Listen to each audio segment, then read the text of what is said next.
There's a silent weapon hidden inside every scar you carry. You don't see it at first. Not when the pain is fresh. Not when the world feels like it's caving in, and you're screaming into the void, begging for answers that never come. But it's there, buried beneath the surface. Not a wound, not a weakness, but a weapon, forged in silence, shaped in agony, and cooled in the cold reality of being left alone to survive. You've been lied to. They told you pain is a curse.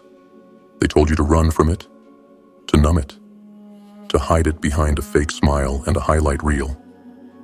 They told you healing means forgetting, that strength means pretending you were never hurt. But that's not the truth. No. Pain is the birthplace of every warrior. It is the brutal teacher that no one asks for, but everyone meets. And those who listen, those who stop blaming, stop fleeing, and start facing it, they become something else, something rare, something dangerous. Pain is where strength learns to crawl. It's where clarity learns to stand. It's where focus learns to run. And it's where ambition learns to fly, with wings made of scar tissue and a heart that no longer fears fire. But here's the truth. Most people can't handle. Not everyone survives pain. Not everyone makes it out. Some people drown in it, silently suffocating in their own thoughts. Some people run from it, only to carry it with them for the rest of their lives, unprocessed, unresolved, untransformed. Some people wear their pain like a badge of permanent victimhood, letting it define them, own them, and rot them from the inside out. But there are a few, a rare few, the chosen, the forged, the unbreakable. They take pain and stare it down until it flinches. They rip it apart, find the blueprint inside, and use it to build something stronger. They don't just survive the storm, they become the storm. They don't let the darkness swallow them. They swallow the darkness and turn it into fuel. They take their pain and carve it into a blade so sharp, so focused, it slices through excuses, hesitation, doubt, weakness, mediocrity, and everything else this soft, fearful world tries to throw at them. And the question now is simple. Which one are you? Are you one of the many, still blaming the past, still searching for peace and distractions, still hoping someone comes to save you? Or are you one of the few, the dangerous, the disciplined, the deliberate, the ones who don't ask why they suffered, but ask what now? The ones who understand that pain wasn't meant to destroy them. It was meant to awaken them. Because pain is not the end. It's the beginning, if you have the guts to use it. There's a strategy to rising. There's a system to turning pain into power, and power into ruthless, unstoppable ambition. And it doesn't begin when the pain ends. It begins right now, while it still hurts, while the fire's still burning, while the blood is still fresh. Because that's when the weapon is hottest. That's when it can still be shaped. That's when your destiny is still on the anvil, waiting for you to swing the hammer. So pick it up. The system begins here. The fire begins now. And the transformation, that's on you. Step 1. Face it head on. You can't transform what you refuse to confront. This is the part where most people quit. Because the first step, it's not about progress. It's not about positivity. It's about confrontation. Confronting the mess, the chaos, the trauma, the truth. Pain is not polite. It doesn't knock on your door with a warning. It doesn't wait until you're ready. It shows up like a storm in the middle of the night, tearing through everything you thought was stable, everything you thought was you. And what do most people do? They run. They distract. They numb. They build walls. They chase dopamine in every direction except the one that matters: inward. But here's the brutal truth. What you avoid today will haunt you tomorrow. What you suppress doesn't disappear. It metastasizes. It becomes self-doubt, addiction, bitterness, emptiness.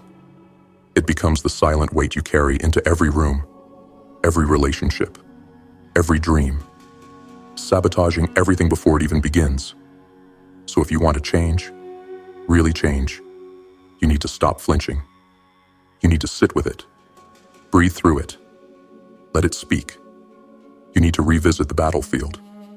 Go back to the moment you broke, not to relive it, but to reclaim it. To pull yourself out of the wreckage and finally say, this is where it happened, but this is not where it ends. Stand in front of the pain you've buried, the betrayal that made you stop trusting, the failure that made you doubt yourself, the loss that left you numb. Don't look away this time, because that pain, it still remembers your name, and it's not going to leave until you face it and say, you don't own me anymore. This isn't about wallowing. This isn't about staying stuck in victimhood. This is about dominance. This is about reclaiming the parts of you that were stolen. This is about dragging your shadow into the light and daring it to fight. You must become the witness to your own suffering, the surgeon of your own soul, the investigator of your own ruin. And in doing so, you will find data. Yes, data, clues, insights, patterns. You'll discover what broke you and how it made you stronger. You'll see that the pain you carried wasn't just random. It was a message, a mirror, a forge. But none of that power becomes available to you until you look it in the eye. Because pain doesn't teach cowards. Pain only speaks to those brave enough to listen, those silent enough to sit with it, and those strong enough to carry its wisdom into war. So ask yourself, what have you been running from? What moment still haunts you in silence? What truth have you been too afraid to face? That's where your power is buried. Not in the next book. Not in the next motivational quote. Not in the applause of others. But in that dark corner you still haven't cleaned out. That's where the transformation begins. Because pain is not your enemy. It's your origin story. But only if you're willing to face it. Head on. Without blinking. Without backing down. And without begging it to go easy on you. Let it hurt. Let it speak. Let it open you up like a broken rib cage exposing your heart to the wind. Because only then can you rebuild. Only then can you rise. And only then can pain become your power. Step 2. Extract the lesson. Burn the rest. Now that you've faced the pain, don't just sit in it. Don't just admire the scars like they're decorations on your downfall. You're not here to bleed. You're here to build. There's a law of survival most people never learn. Pain that is not understood becomes a parasite. It feeds off your energy. It rewires your thoughts. It whispers lies in your ear when you're most vulnerable. And before you know it, you're not thinking your thoughts anymore. You're thinking through the filter of trauma, through the lens of fear, through the mask of bitterness. That's why facing it isn't enough. You've got to dissect it. You've got to extract the lesson buried underneath the wreckage. You see, pain always brings something with it. A gift, a warning, a revelation. But it's not wrapped nicely. It's buried under betrayal, humiliation, grief, guilt. And to access it, you need to go into the fire. Not to burn, but to salvage what's useful. Think about it like this. You don't walk through hell empty-handed. If you made it through, you damn well better come back with treasure. And that treasure is wisdom. So ask yourself, what did the pain teach me? What did that heartbreak reveal about the way I love too recklessly or trust too easily? What did that failure expose about the areas I neglected, the skills I lacked, the pride I ignored? What did that betrayal whisper about the patterns I keep repeating, the people I keep allowing in? Pain, when left untouched, becomes weight. Pain, when examined, becomes leverage. You take the lesson and you build with it. You take the insight and you weaponize it. You say, I'll never make that mistake again, but I'm not ashamed of it either, because now I know. Now you know what to avoid. Now you know who you are under pressure. Now you know what you're truly capable of when everything crumbles and you're the only one left standing. But here's the key. Once you extract the lesson, burn the rest. The guilt, burn it. The resentment, burn it. The self-pity, the bitterness, the endless what-ifs, burn it all. You don't need to carry the ashes of your past into the life you're trying to build. What you need is the steel that was forged from it. What you need is the code you cracked, the strength you unlocked, the clarity that only came through chaos.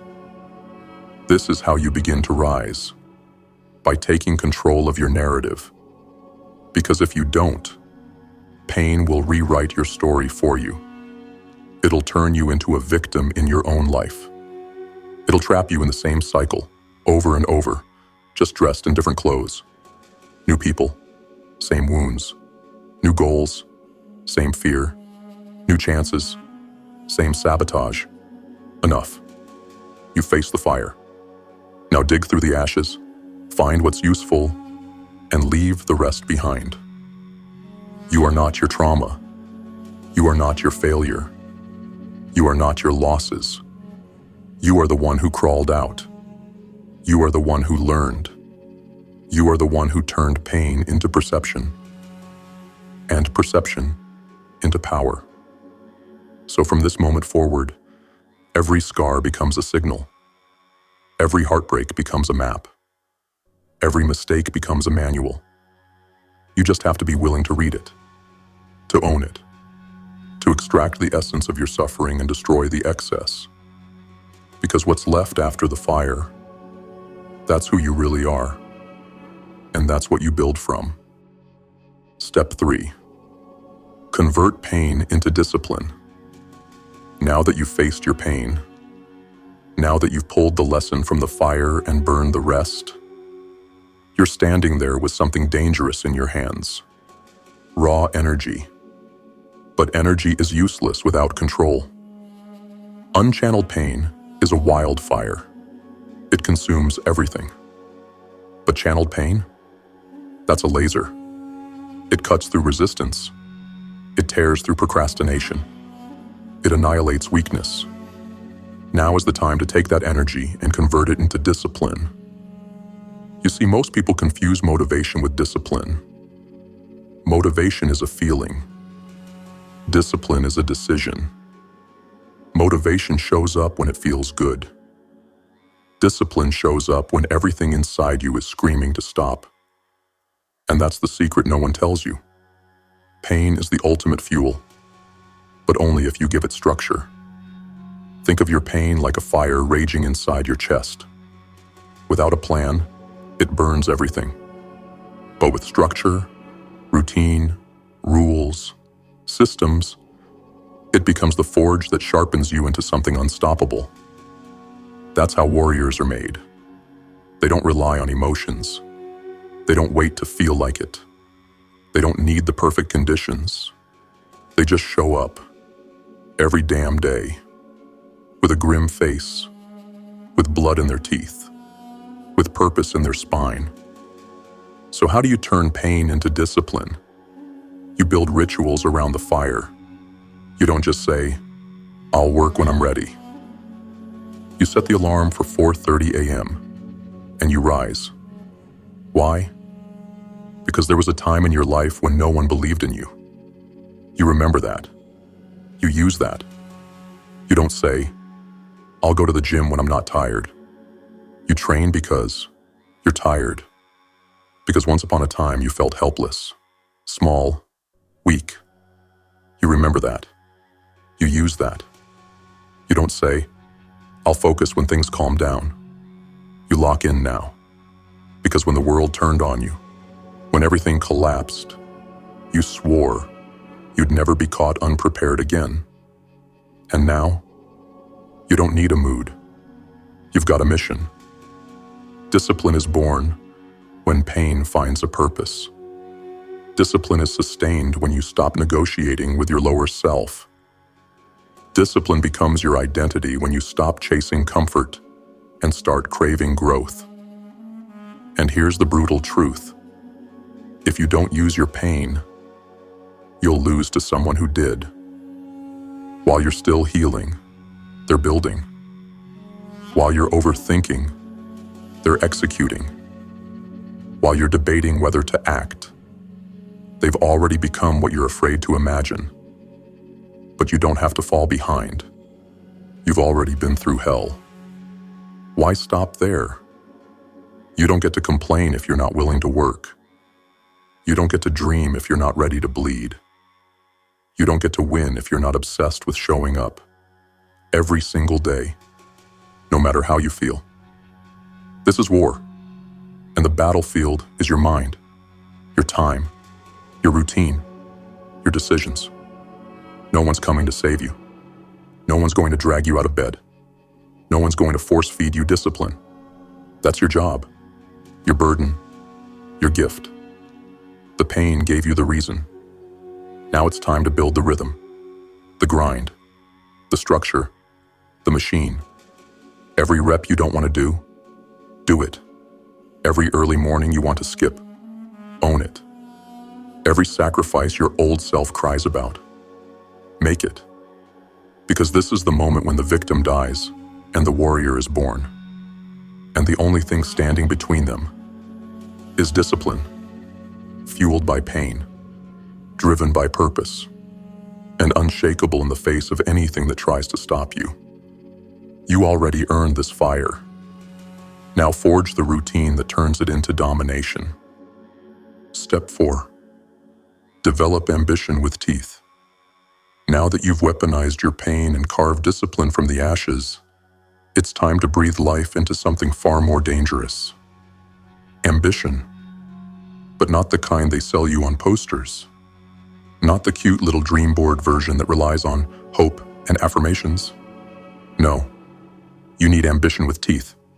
Feral, focused, fangs bared. A drive that doesn't whisper, "Wouldn't it be nice?" but snarls, "Nothing will stop me." Because here's the truth no one wants to admit.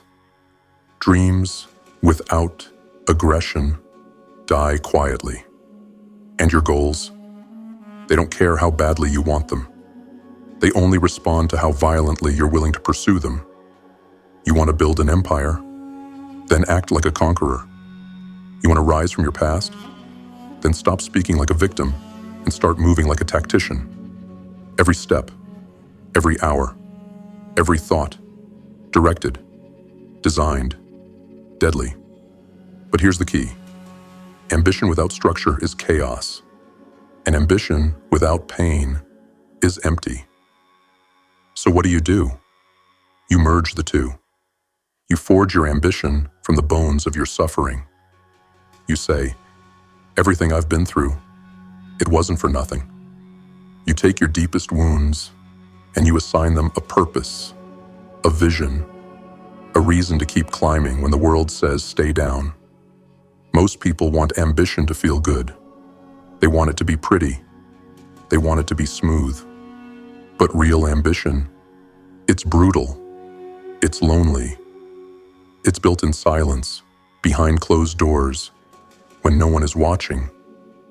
It's turning down the party because you have work to do. It's missing sleep because your goals keep you awake. It's sacrificing comfort now for a life that will make your enemies choke on their words later. You think it's easy to stay average? Of course it is. Comfort is the poison they feed the masses. But you've already tasted the fire. You've already seen the other side of suffering. So now, it's time to get strategic. Build your ambition like a war plan. Be clear. Be specific. Be brutal. Who do you want to become?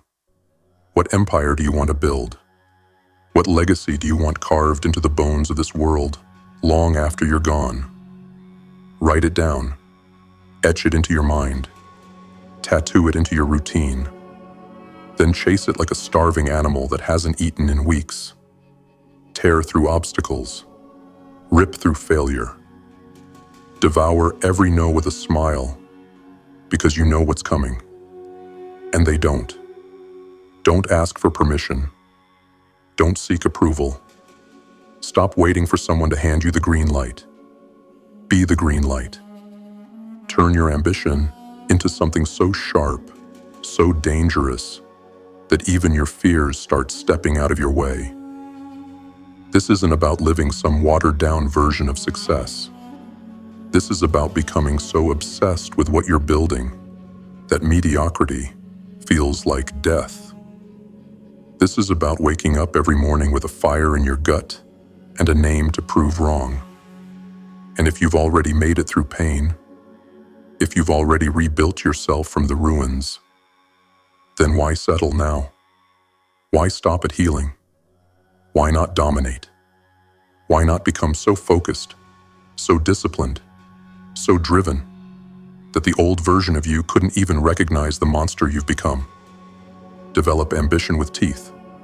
Let your goals bite back. Let your schedule bite back. Let your work ethic rip through excuses like a storm of blades. Because you weren't born to tiptoe through life. You were built to hunt, to climb, to conquer. And now it's time to build something so massive, so untouchable, so undeniable. That pain becomes the best thing that ever happened to you. Step 5. Channel the darkness. Don't let it consume you. You've come far. You faced the pain. You pulled the lessons from the fire. You forged your discipline. You built an ambition with razor-sharp intent. But now comes the most dangerous part of all, the inner war. Because what you've tapped into is real. And if you're not careful, it can destroy you faster than the pain ever did. This is where most fall. Not because they weren't strong enough to rise, but because they didn't know how to handle the darkness they awakened on the way up. You see, pain doesn't leave you clean. It leaves residue. It leaves shadows. It leaves rage, vengeance, pride, ego, obsession. And if you don't master it, it'll master you. There's a fine line between using the darkness and becoming it.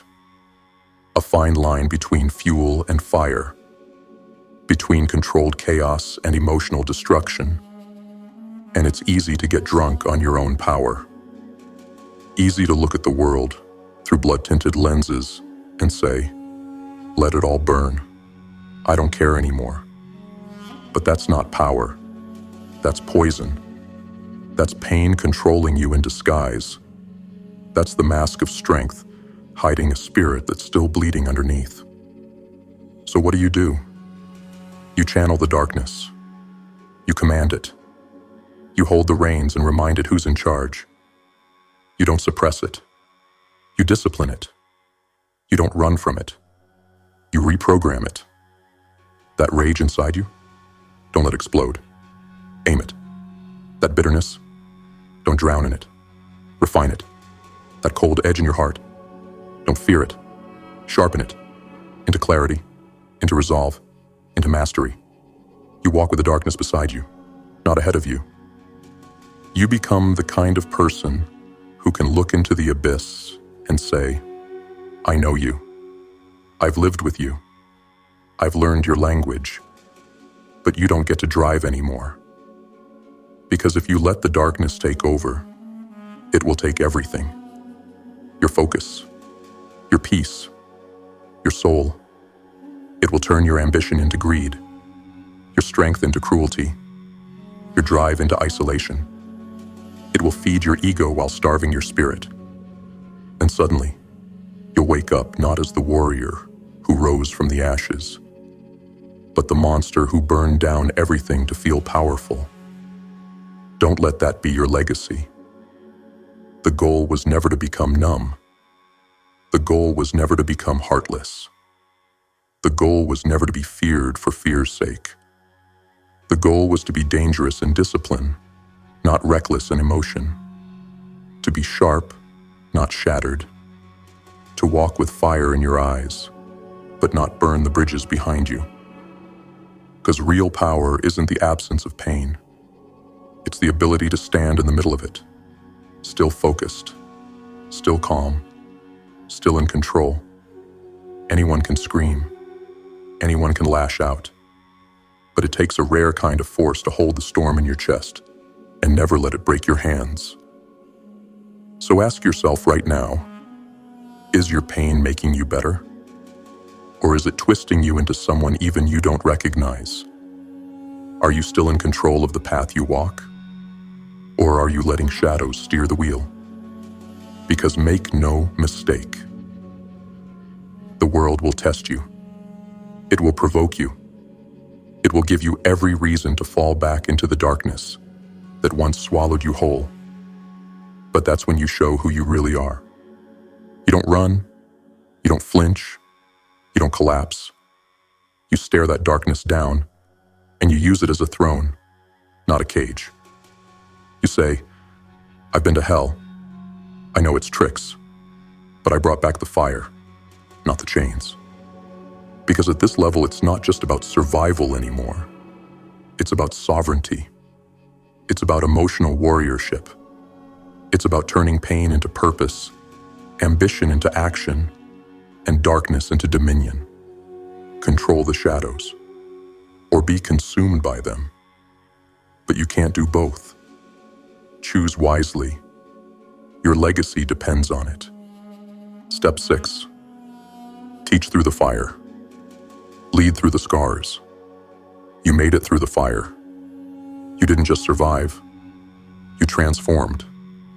And now the final step reveals itself, one that most never reach, because they're too consumed with proving everyone wrong, too focused on building alone, too afraid to become what they once needed.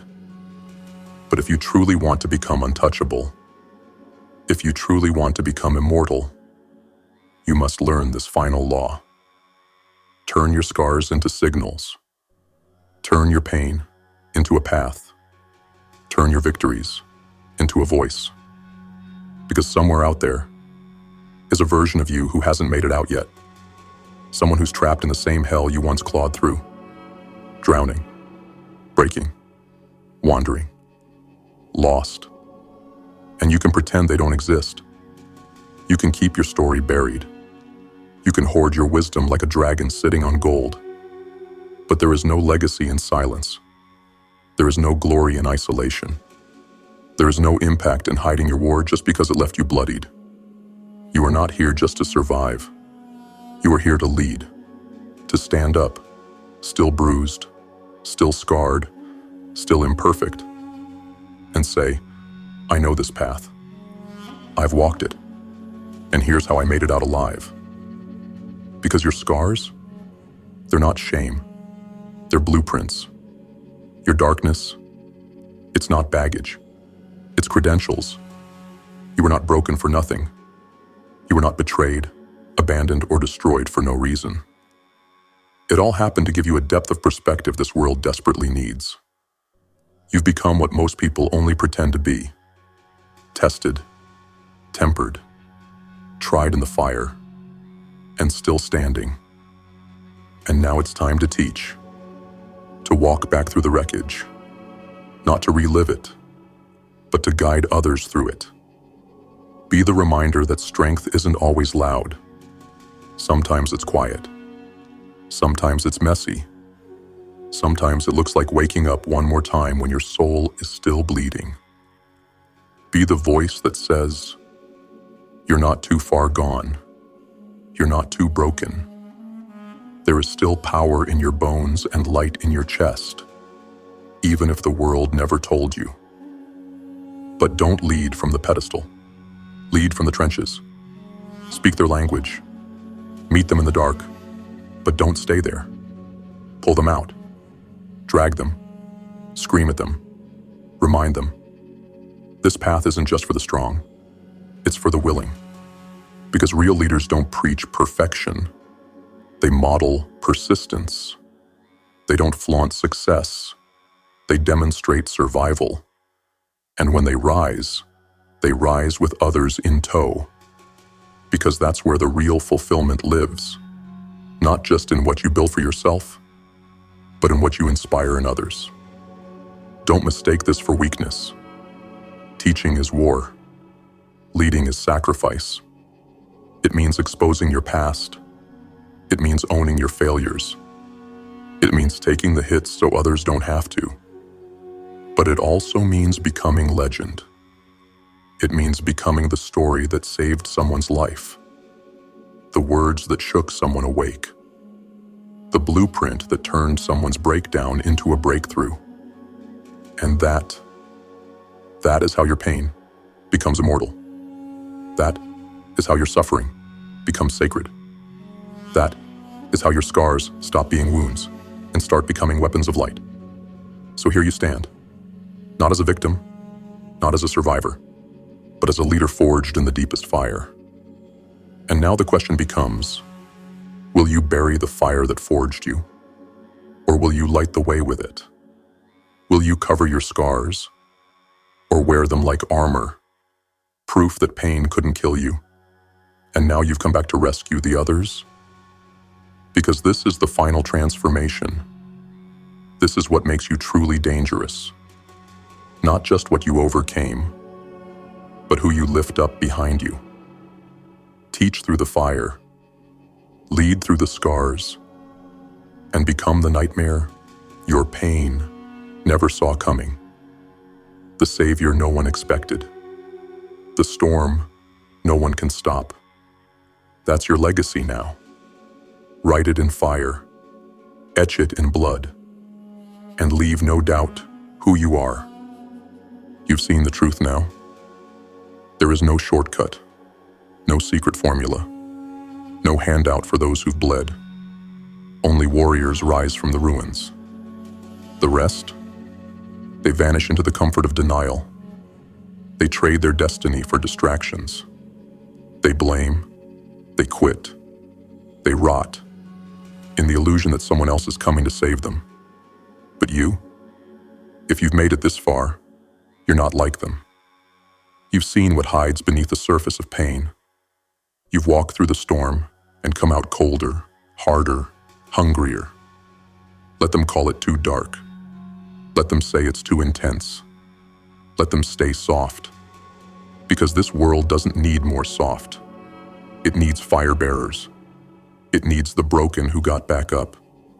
The outcasts who never folded. The disciplined who made their ambition bite. So remember the steps. Live them. Step 1. Face it head on. No more running. No more hiding. You confront the storm and let it know you're still standing. Step 2. Extract the lesson. Burn the rest. Use the pain. Don't wear it. Build from it. And let go of anything that doesn't serve your rise. Step 3. Convert pain into discipline. Let routine become your revenge. Show up like a machine. Grind when no one claps. Move when no one watches. And win, regardless. Step 4. Develop ambition with teeth. No more soft goals. No more empty dreams. Build a mission so focused it burns everything in its path. Step 5. Channel the darkness. Don't let it consume you. You hold the leash. Not your rage, not your past, not your wounds. You walk with the darkness, but you own it. Step 6. Teach through the fire. Lead through the scars. Your scars are your credibility. Your pain is your proof. Now be the leader you once needed. Be the voice they can't ignore. Be the storm that clears the path for others. You didn't come this far just to rise alone. You came to set the standard, to make your name echo in the bones of time, to leave a legacy not written in comfort, but in scars, blood, and fire. So pick up the pieces, sharpen them, stack them, turn your pain into power, turn your power into discipline, turn your discipline into destiny, and then lead, relentlessly, unapologetically, unbreakably. Because in the end, it's not just about what you survived, it's about what you became because of it, and what you'll build in its honor. This is the path. Now walk it with fire in your eyes and war in your soul.